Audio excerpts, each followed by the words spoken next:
Primero, antes de iniciar esta conversación, porque en algún momento les voy a hacer algunas preguntas como docente, yendo siempre hasta con mi técnica de la pregunta, que durante muchos años me ha funcionado bien como estudiante, logrando motivarlos, aun cuando siempre me ha parecido que nosotros, los que no venimos de la era digital o la era tecnológica, estamos formando a los estudiantes tecnológicos con herramientas tecnológicas.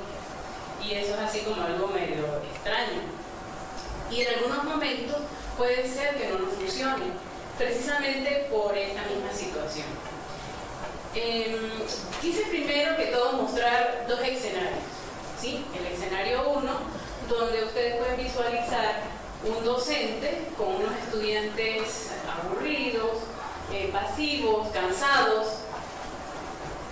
y hay una más adelante que tal vez portándose mal, que es otra de las cosas que podría ocurrir en una aula de clase. Y el escenario 2, que es un docente con un grupo, o mejor dicho, un grupo de estudiantes participativos, dinámicos, interesados en la clase. Estoy segura que muchos de nosotros, como docentes, nos ha ocurrido uno u otro escenario. Incluso, yo sé que muchos de ustedes que tienen una cara así de jovencitos ya son profesores. Yo pensé que esos que tienen cara de jovencitos eran estudiantes. Imagino que también deben haber estudiantes aquí. Han vivido estas situaciones en sus aulas de clase. Y les digo, los docentes cada día nos preguntamos cómo hacemos para solucionar ese problema o esta situación que se nos presenta en las aulas. Los estudiantes se aburren. Y no se aburren los estudiantes universitarios, se aburren los estudiantes de las primeras etapas de educación. Incluyendo, lógicamente, aquellos estudiantes universitarios. Yo me incluyo, yo soy estudiante de doctorado, con dos compañeras que tengo aquí, colegas, y nos puede ocurrir algo similar aún cuando no somos estudiantes tecnológicos o estudiantes de la era de las tecnologías de la información y la comunicación. ¿Qué estamos haciendo los docentes para mejorar o para eliminar, ¿verdad?, estudiantes aburridos en clase, estudiantes aburridos o estudiantes pasivos o estudiantes desmotivados en clase? Yo a veces me sorprendo porque muchos de nosotros, incluso hay un muchacho en el salón investigando algo con el celular y casi que 01 y se va del salón, ¿sí? Hay que tener mucho cuidado con eso. Cómo se usan los dispositivos móviles, las tablets, las computadoras. Yo tengo una ventaja porque los cursos que doy en la Universidad Pedagógica Experimental Libertadora, en la UPE, son del área de informática, y de hecho tengo un exalumno muy bueno. Y en ese ámbito pues no hay restricciones para el uso de las herramientas tecnológicas, y eso me ayuda mucho a poder estar en consonancia con el grupo, porque definitivamente un docente que limite a sus estudiantes en el uso de la tecnología, incluso en el aula de clase, ¿qué dicen los estudiantes? ¿Qué profesor más cero? Lo anulan a uno, porque ellos son estudiantes tecnológicos. Muy bien. Okay.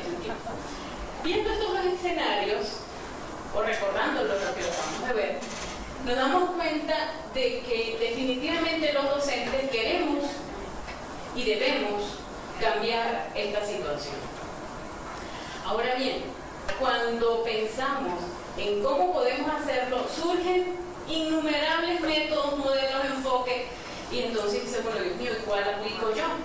Pues miren, yo me he dado cuenta en todos estos años como profesora o como facilitadora o como una persona que comparte lo que ha venido aprendiendo, sobre todo a través de la experiencia, porque siempre he dicho, los profesores a veces nos creamos una atmósfera así de que no lo sabemos todo y los estudiantes no pueden ser más que nosotros.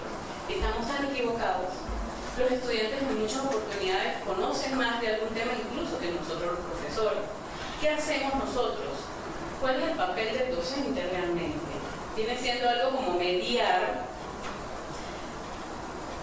los contenidos o la información que se ha precisado en ese momento para que los estudiantes conozcan. No lo sabemos todos, partamos de eso. Muy bien, después de ver estos escenarios y ubicarnos mentalmente donde, si alguna vez hemos vivido estas situaciones, me gustaría que pasáramos a ver algunas preguntas que en algunos casos nos hemos hecho. Yo sé que los que somos docentes y los que hemos sido estudiantes o somos estudiantes nos hemos hecho estas preguntas. A ver, ¿dónde aprendemos? ¿Será que solamente aprendemos en un aula de clase? ¿Es efectivo el aprendizaje si estamos aprendiendo algo o no estamos aprendiendo nada? O cada día que pasa conocemos algo y ya, lo aplicamos o no lo aplicamos. ¿Cómo se aprende en el siglo XXI?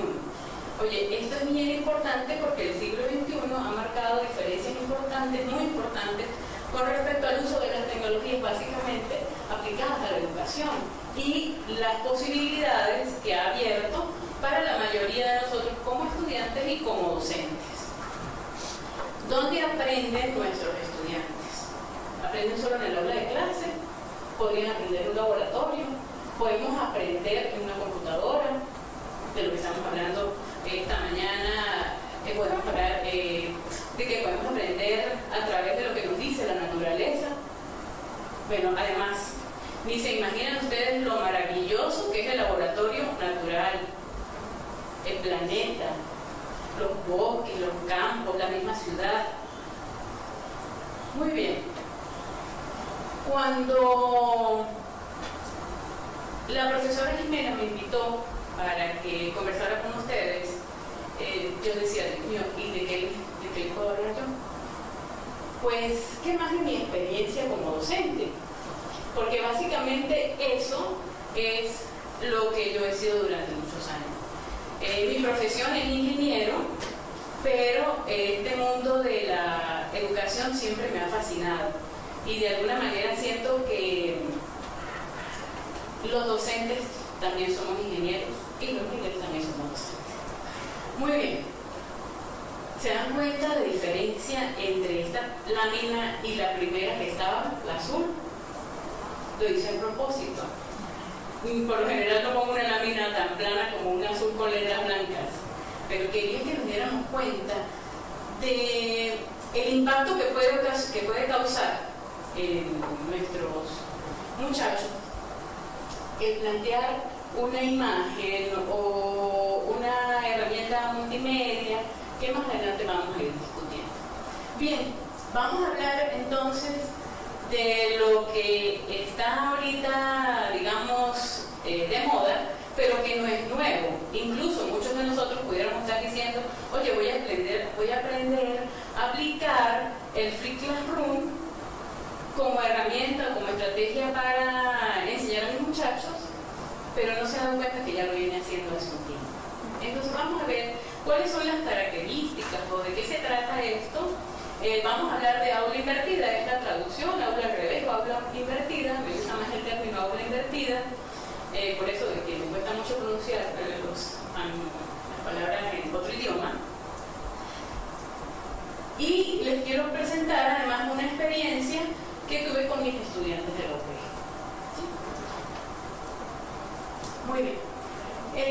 A manera de historia, el Free Classroom o aula invertida tiene sus, digamos, precursores o los profesores que acuñaron este término, al profesor John Berman y Aaron Sanz, en el año 2007 en el Instituto Woodland Park en Colorado, Estados Unidos.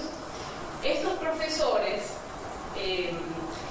se dieron cuenta que muchos estudiantes estaban faltando, eran profesores de química, estaban faltando a clase y decidieron enviarles unos videos para que ellos no se perdieran las clases. Algo así como lo que me está pasando en este momento a nosotros, con todas estas inasistencias, que algunos de ustedes me imagino que pasan igual que yo, donde los estudiantes por X o Y no pueden llegar a clase. La misma situación que estamos viviendo en el país hace que el problema de transporte, los mismos costos y bueno, muchísimas más, no permitan que los estudiantes lleguen. Entonces estos profesores tuvieron en ese momento el pensamiento de que cómo solucionar que los estudiantes se enteraran de lo que estaban viendo en clase y comenzaron a grabar lecciones lecciones con presentaciones de PowerPoint, pero narradas en videos cortos, se los hacían llegar a los estudiantes y estos estudiantes respondieron positivamente. Ahora bien, se dieron cuenta de que los estudiantes que sí estaban yendo a clases también estaban viendo las presentaciones y de allí surgió la idea de empezar a aplicar esta metodología o esta, en ese momento sería modalidad para ellos, y ver qué resultados obtenían. Muy bien, pero ¿qué es el Flipped Classroom? ¿A qué se refiere? El Flipped Classroom en términos sencillos, para que todos comprendamos sin mucho esfuerzo, es un modelo pedagógico en el que el objetivo principal es que los estudiantes se transformen en los protagonistas de su propio proceso formativo, lógicamente con una guía que viene siendo el docente. Estos estudiantes, o el proceso realmente es trasladar lo que los estudiantes han venido haciendo en el aula de clase, trasladarlo a otro espacio, en muchas ocasiones en sus casas, y luego hacer la transformación de este proceso formativo a su clase para mejorar los tiempos y el aprendizaje como tal. Más adelante vamos a ver un gráfico que nos muestra detalladamente a qué se refiere. Pero antes de ver el gráfico, es necesario que pensemos a que estos estudiantes no aprenden igual que nosotros. Estos estudiantes tienen una serie de características, estas son algunas solamente de ellas, que lo podemos decir que son estudiantes del siglo XXI. ¿Cuáles son esas características principales que tienen los estudiantes del siglo XXI? Antes de eso quiero que levanten la mano quienes aquí son estudiantes. Todos. Bueno, nosotros vamos del siglo XXI. No, del siglo XX. Del siglo XXI, Estamos sí. estudiando ahorita. Vamos a tratar de identificarnos y vamos a tratar, los que somos docentes, de identificar estas características en nuestros estudiantes. Muy bien, los estudiantes del siglo XXI son protagonistas de su aprendizaje. Por eso un estudiante del siglo XXI se cansa cuando un docente se para, echa cuento, y no lo deja que él manifieste lo que piensa o lo que siente en el aula de clase. Y es cuando nos observamos estudiantes aburridos. Autonomía en el proceso de aprendizaje. Y cuando mi compañera, mi amiga Nidia Contreras, profesora Nidia Contreras, expresaba en la ponencia anterior, y la compañera que estaba acá sentada, creo que es estudiante, sobre el tema de... cuando ellas expresaban el hecho de que el aula virtual de repente te amarra o hace que el proceso pareciera que fuera solamente de aprendizaje y mueve de alguna manera al docente. Fuera de enseñanza y no... Que fuera de enseñanza y no aprendizaje. Yo te entendía, pero me pareció extraño. Bueno, pero está bien. Eso es interesante porque cómo convertir un aula virtual o cómo convertir el aula presencial o cómo tener un proceso mixto, que es básicamente de lo que trata el aula invertida. Cómo tener ese proceso donde todos cumplan los roles para los cuales estamos diseñados, para los cuales nos formamos, para los cuales estamos en este proceso formativo, dinámico y participativo. Bien, es cuando el estudiante tiene la posibilidad de establecer de manera autónoma lo que quiere y cómo lo quiere aprender. Por eso, esto también está basado en el aprendizaje significativo. Es decir, ¿qué es para mí importante? ¿Qué es lo que yo, de esto que el profesor me está echando el cuento, de lo que el libro me habla, de lo que el video me dice, qué es lo que yo realmente quiero aprender? A veces se nos olvida eso a los docentes. No es lo que yo quiero que mis estudiantes aprendan. Yo daré la información y que el estudiante diga, bueno, esto es lo que a mí me interesa. Por eso, incluso en algunas clases donde he sido alumna, le he dicho al profesor, bueno, pues eso la verdad que para mí no es relevante.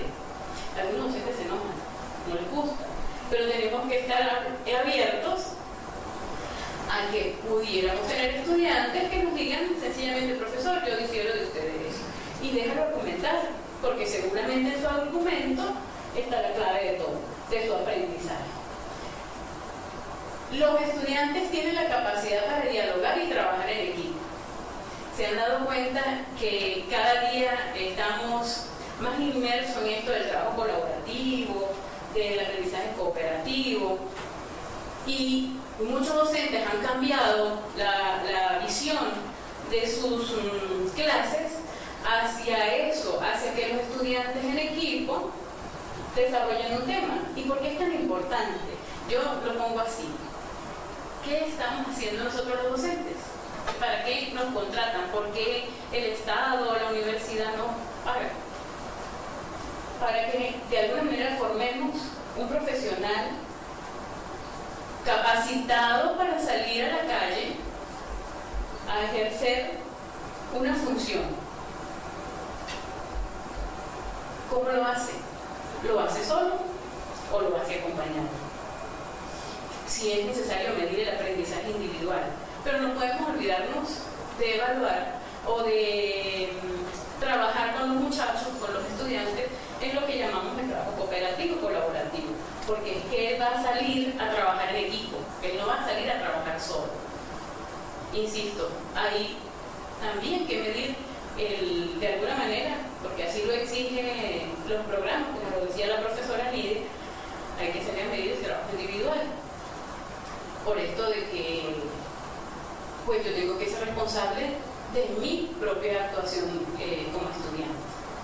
Muy bien, capacidad de participación definitivamente mayor que la que yo tuve cuando, por ejemplo, estaba en bachillerato.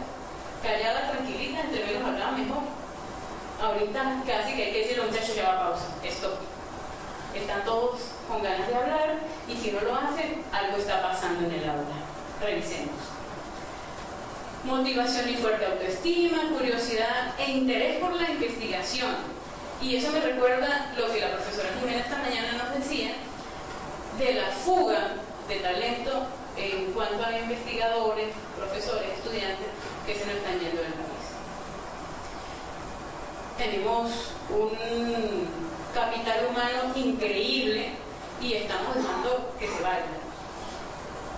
¿Qué podemos hacer para que aun cuando se vayan sigan formándose? Y sigan formándose bajo la responsabilidad del Estado venezolano. Hay métodos. Se nos ocurre a los comunes y corrientes que no tenemos nada que ver con el Estado. No creo que no se les ocurra a la gente del Estado. Se nos ocurre a los comunes y corrientes que estamos como docentes, como estudiantes de una universidad. No creo que no se les ocurra a las autoridades máximas de las universidades. Y no estoy siendo con esto de repente odiosa ni nada de eso, sino son reflexiones que de repente uno tiene y pues que vale compartirlas. Y por supuesto el interés por la tecnología de la información y la comunicación. Levanten la mano quienes de ustedes no tienen Facebook, por ejemplo.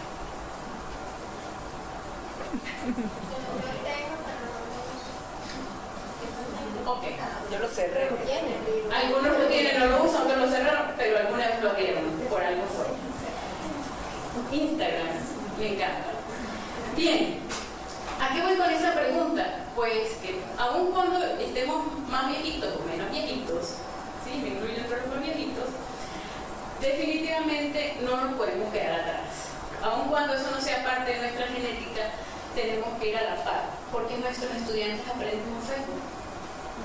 Yo debo ser suficientemente pilas como docente para incorporar esas herramientas, el Instagram, el Pinterest, es decir, y me puedo quedar toda la mañana nombrando herramientas que los estudiantes sí utilizan y que cuando tú hablas con ellos y le dices, mira, yo tengo Facebook, vamos a montar una clase, porque no tiene que ser para que me estén investigando mis cosas, por ahí alguien que me está investigando en LinkedIn. Esa fui yo. Yo tengo que vamos a crear un grupo. Yo, por ejemplo, durante muchos años he utilizado los grupos colaborativos dentro de Facebook. Antes lo usaba en Google, pero me di cuenta que funcionaba mejor con los estudiantes en el grupo colaborativo de Facebook.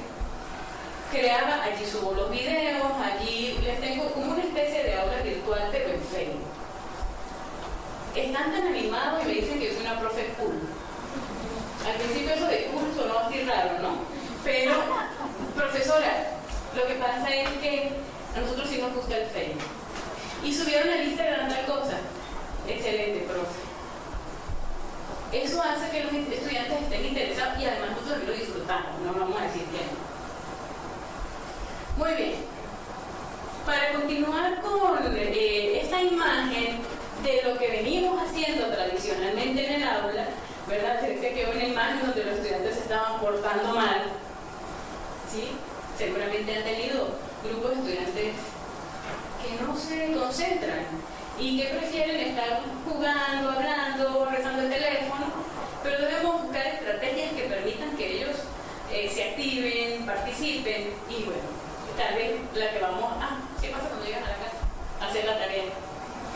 Se perdieron la explicación y entonces auxilio. Aun cuando coloqué imágenes de personas muy jovencitas, es decir, niños no, esto va realmente para todos los ámbitos. Normalmente nos hablan de la educación básica, bachillerato, pero ya vamos a ver que esto puede ser aplicado también con nuestros estudiantes universitarios. ¿Qué es lo que propone la clase invertida? Cambiar ese escenario, el escenario número 1, por un escenario donde el estudiante tenga la posibilidad de fuera del aula de clase revisar los contenidos, lógicamente enviados por el docente, para que no se distraiga y no tenga todas las variaciones que uno puede encontrar, porque cuando uno está navegando a veces se va, y se ubique dentro de un contenido que es el enviado por el docente para hacer su aprendizaje más pertinente. Y luego veremos un aula de clase donde todos van a querer participar porque ya conocen el material. Muy bien, hay un gráfico, este esquemita, que presenta las diferencias de los momentos que se viven en el aula invertida y en el modelo tradicional. Fíjense, en una clase tradicional, un modelo pedagógico tradicional, podemos ver al docente dando la clase magistral, es decir, la profesora Zaida aquí parada echándoles el cuento como está haciendo en este momento, dándoles una clase. El estudiante allí en su pupitre toma apuntes, realiza ejercicios, puede hacer incluso actividades para asimilar los contenidos. Y luego él va a su casa o a otro espacio fuera del aula de clase a realizar las tareas o deberes que el docente le ha dejado para consolidar lo aprendido. Pero si recordamos la imagen anterior, podemos ver que si el estudiante se perdió parte de lo que el docente le estaba explicando, puede ser que ese proceso de consolidación de lo aprendido sea traumático para el estudiante. ¿Y qué ocurre cuando un proceso es traumático para cualquier ser humano? Lo rechaza, lo abandona, le genera molestias y termina siendo un problema para él y para su grupo además, porque cuando ese estudiante regresa a clase, al no haber comprendido, se convierte en una molestia de alguna manera, porque quiere llamar la atención, pero con otros métodos. ¿Sí? Muy bien. Ahora, ¿cómo lo presenta el modelo pedagógico del aula invertida? El modelo pedagógico lo que plantea es que los docentes enviemos a nuestros estudiantes material, preferiblemente en formato de video, pero no necesariamente. Pueden ser videos realizados por nosotros o videos bajados de la web. Lógicamente, esos contenidos deben ser primero revisados, deben ser contenidos de calidad, no solamente de calidad pedagógica o educativa, sino de calidad en cuanto a lo que es esta parte técnica, que sean como en audio, que la imagen sea clara, es decir, videos de calidad, que sean pertinentes y además que sean claros, que el estudiante los vea y pueda entender lo que quiere el docente transmitir. Se recomienda que los videos no sean tan largos porque un video largo también cansa al estudiante. Ese video podría ser entre 5 o 10 minutos, ¿verdad? Si es un contenido muy amplio, se podrían hacer subtemas y el estudiante tenga posibilidad de ver diferentes videos. Una ventaja importante de este método es la asimilación de contenidos al revisar los materiales fuera del aula de clase. ¿Por qué? Porque todos los estudiantes, y lo decíamos, y lo decía la profesora anteriormente, no aprenden al mismo ritmo, ni aprenden de la misma forma. Tenemos estilos, incluso de aprendizaje diferentes, ritmos de aprendizaje diferentes. ¿Qué permite esto? Que el estudiante en su casa vaya al ritmo que él tiene. Puede ser un estudiante que inmediatamente al ver el video lo entienda, lo comprenda y pueda responder las preguntas que se le han enviado, pueda ser capaz de analizar y concretar lo que se le ha enviado, o puede ser un estudiante que requiera ver el video 2, 3, 4, 5, 6 veces. Nadie le va a decir nada porque lo vea innumerables veces. Entonces esto viene a marcar ya una diferencia significativa y es básicamente la diferencia o lo que determina la utilización de este modelo. Luego en clase el estudiante ya lleva, primero el docente debe enviar no solamente el video y los materiales, sino además una especie de test o cuestionario que permita que él incluso reflexione sobre lo aprendido, se plantee sus interrogantes propias, responda y podamos saber si el estudiante está comprendiendo lo que le estamos mostrando. Y luego, cuando llega a clase, entonces debe haber una especie de disertación con los estudiantes sobre lo que vieron, lo que aprendieron, y se despejan las dudas que se hayan generado durante el proceso de asimilación de contenidos que hubo en esa casa, en su otro espacio. Esas son actividades que mejoran el aprendizaje del estudiante. Por último está la consolidación del aprendizaje, que ya cuando se hace la actividad y está el apoyo del estudiante. Fíjense, podríamos ver y decir, oye, esto definitivamente es una maravilla para los docentes, porque no tenemos que pararnos a echar tantos cuentos ni preparar la clase. Pues déjeme decirle que no es así. Porque tenemos que hacer un trabajo de planificación muy importante, un trabajo donde tenemos que seleccionar los videos o los materiales, presentaciones, infografías, lo que ustedes consideren que va a funcionar con sus estudiantes, pero además el hecho de después revisar los cuestionarios, los test que se le enviaron y poder determinar si el proceso como fue, incluso ahorita les voy a mostrar, más adelante voy a mostrar mi experiencia con estudiantes de la UPEL, cómo me pude dar cuenta, cuáles tenían debilidades en unos u otros contenidos. Aquí podríamos decir, bueno, qué flojera tener que hacer tantos videos, y recuerden que los videos pueden guardarse en un repositorio y luego ustedes pueden compartir esos videos incluso con otros docentes, porque a veces se nos olvida también, y yo a veces siento que son los egos profesionales. Suele suceder. Que mi video es el mejor y los demás no sirven. No necesariamente. Revise el video de su colega, establezca un grupo con sus colegas. Por lo general no es un solo profesor de una sola asignatura, sino que somos diferentes profesionales en un solo ámbito y podemos compartir lo que hemos estado enviándole a los estudiantes. Incluso hay posibilidades de hacer videos entre dos o más profesores, tipo conversación. Eso va a hacer que sus estudiantes se motiven incluso más, porque va a ser más divertido y más animado. Y recuerden que esos estudiantes del siglo XXI se cansan muy rápido. Algunos de ustedes ya están cansados, ¿verdad? Y además la hora no llega. Ok. Los beneficios del modelo. El estudiante definitivamente se convierte en el centro del proceso formativo, ¿sí? Él es el que de manera autónoma va a guiar su propio aprendizaje, a su ritmo, con un trabajo autónomo. Ya les había hablado de que los estudiantes pueden trabajar en material didáctico de acuerdo a su propio estilo de aprendizaje.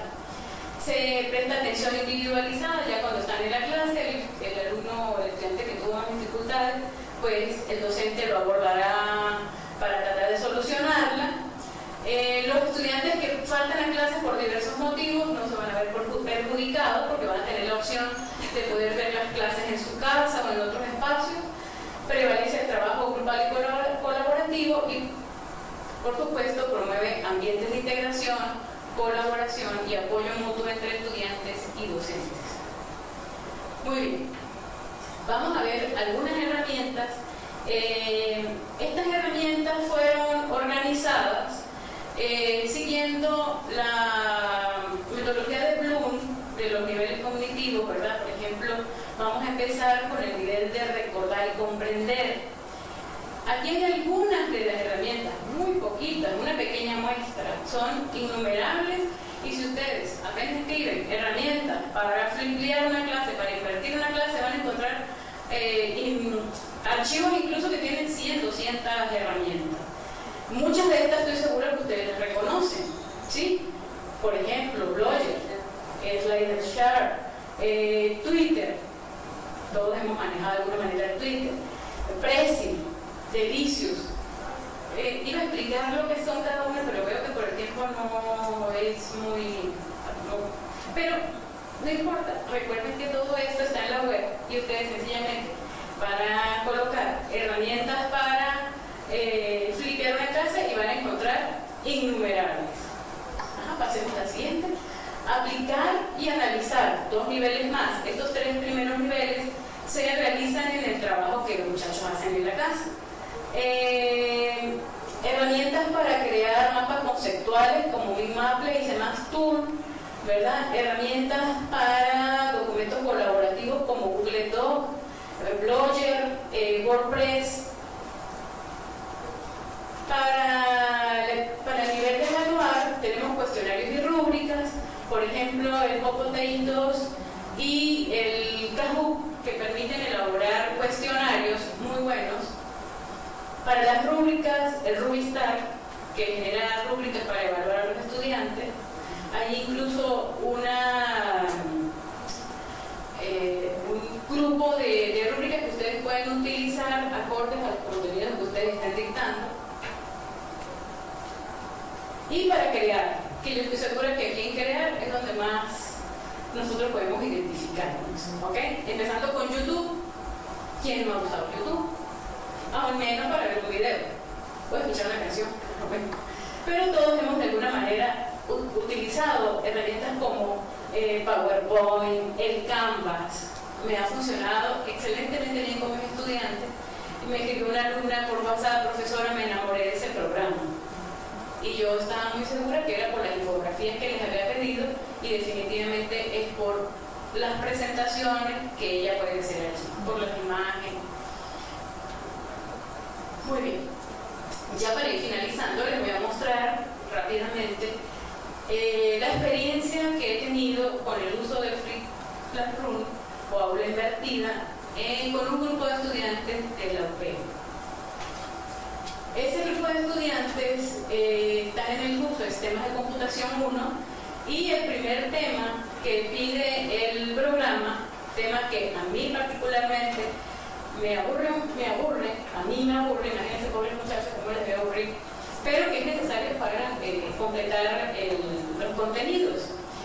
¿Qué hice para que este contenido fuera de más fácil asimilación para los muchachos y que no los aburriera tanto como de alguna manera me aburre a mí?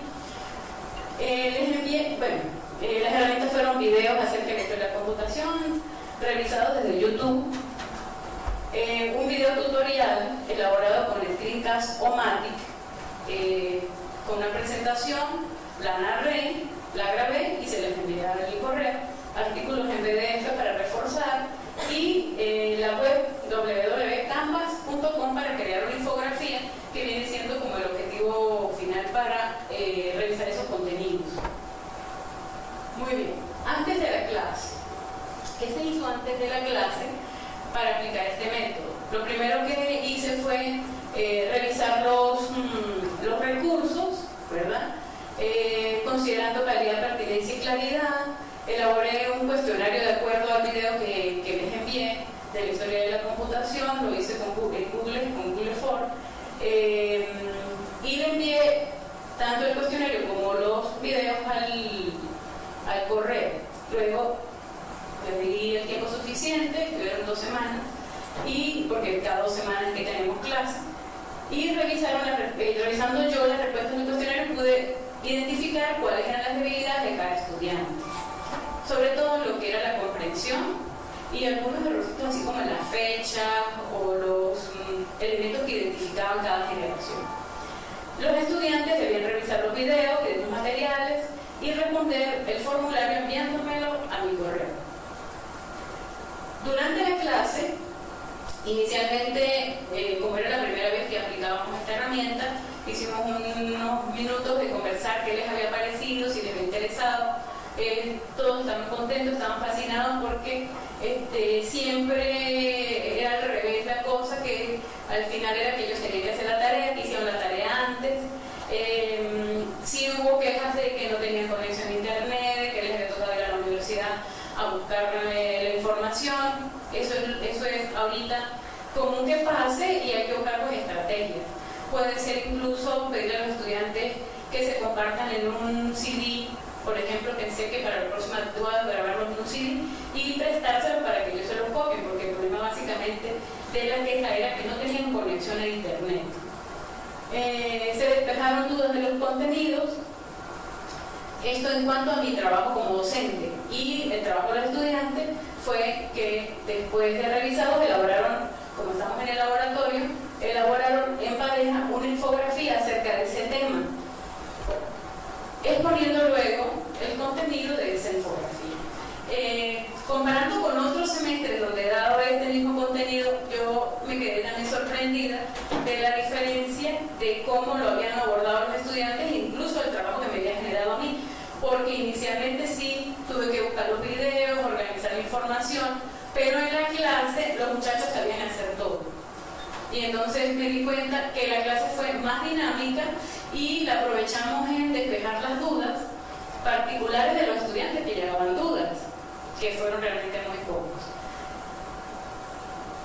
Después de un trabajo, después de clase, les presenté otros recursos relacionados para que refuercen lo que habían aprendido, sobre todo en función de las debilidades comunes que tuvieron. Se motivó a profundizar lo aprendido y se revisaron las infografías. Pero les pedí a los muchachos que en otros cursos y en otras situaciones utilizaran lo que habían aprendido, porque no solamente sirvió para que conocieran los contenidos relacionados a todo lo que era la historia de la computación, sino que además aprendieron a utilizar una herramienta que para ellos fue novedosa, que era en este caso las infografías a través de Canvas. Muy bien. Esto que acabo de decir pues realmente son los resultados. Los estudiantes manifestaron problemas con la conexión, pero se solucionó cuando ellos fueron a la universidad y descargaron los videos. Los materiales quedan en un repositorio para el próximo semestre. Lógicamente los voy a mejorar, porque también de eso se trata, actualizar aún cuando la historia de la computación, por ser el contenido que es, pues las primeras fases son iguales siempre. Pero también las herramientas van a ser más novedosas y los grupos van a ser diferentes, como siempre ocurre. Bien, las referencias que por ser del área de metodología siempre las coloco, y con esto doy por terminada mi participación.